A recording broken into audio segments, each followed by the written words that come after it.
Motor City, Detroit. This is a big one in the United States. What does this Detroit Auto Show signal about the current health and confidence of the global auto industry? Well, the auto show here is a showcase for the Detroit manufacturers.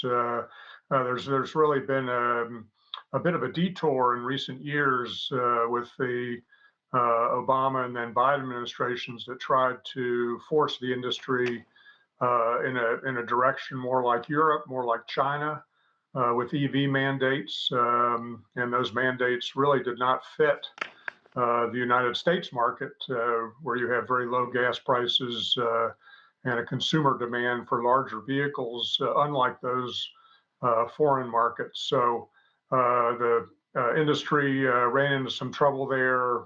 Electric vehicle mandates never really got above 8% of the market, even though the mandates were requiring in places like California that Right. automakers sell 35% of vehicles. So the Trump administration has backed those mandates off, and I think this Detroit Auto Show this year is showing vehicles that are much more in line with U.S. customer tastes. Henry, do you think that the big automakers in Detroit, were they ever fully invested, if not financially, mentally, in getting behind those mandates to really crank out more EVs?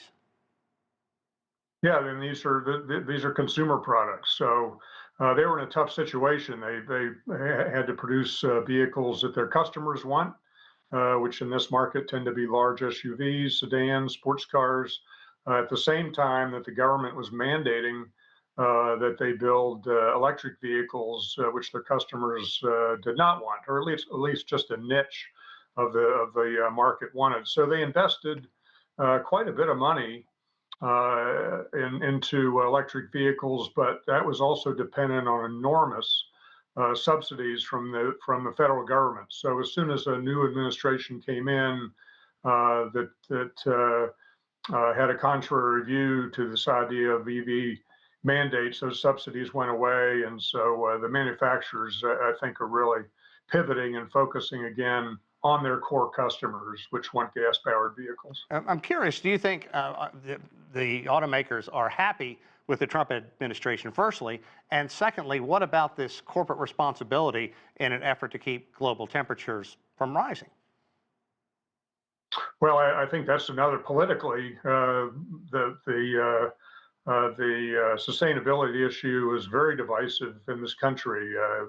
There's a real split between Democrats and Republicans. So there was never a consensus that there was a climate crisis, and now you're seeing even people like Bill Gates say that there's no climate crisis that needs to be addressed. So that was a very political Really? You think it was political? issue. Really? Oh, absolutely. Yeah. Okay. It's very divisive in this country. The subsidies,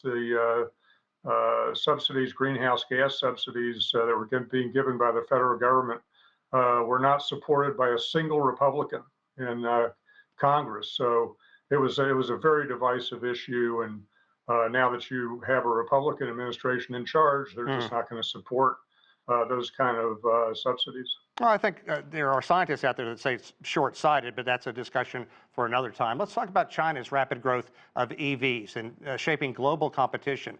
Is it going to have any impact on the U.S. and European brands?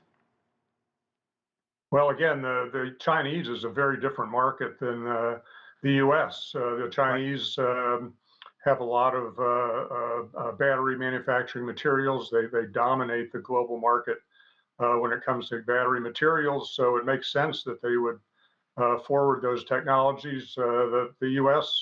market, on the other hand, is one of the most mineral-rich petrochemical markets in the world, and so it makes sense for U.S. manufacturers to take advantage of that. We have very affordable gas. Yeah. But as you know, compared to the $8 a gallon gas in Europe or in Australia, so. Yeah, this customer is very different. Yeah. So for everyday consumers, Yeah. exactly. For everyday consumers, what changes in pricing, model availability, and technology do you think are really going to stand out this year? Well, we saw the North American Car of the Year awards led the show this week at the Detroit Auto Show, and for the first time in 3 years, not a single electric car won. I think that shows you the shift in the market here. Even in the last 3 years, you never saw electrics, even with all the subsidies. You never saw electrics grow more than 8% of the market. It's really a niche Mm. here. And so, car of the year here was the gas powered Dodge Charger. Truck of the year was Ford Maverick Lobo.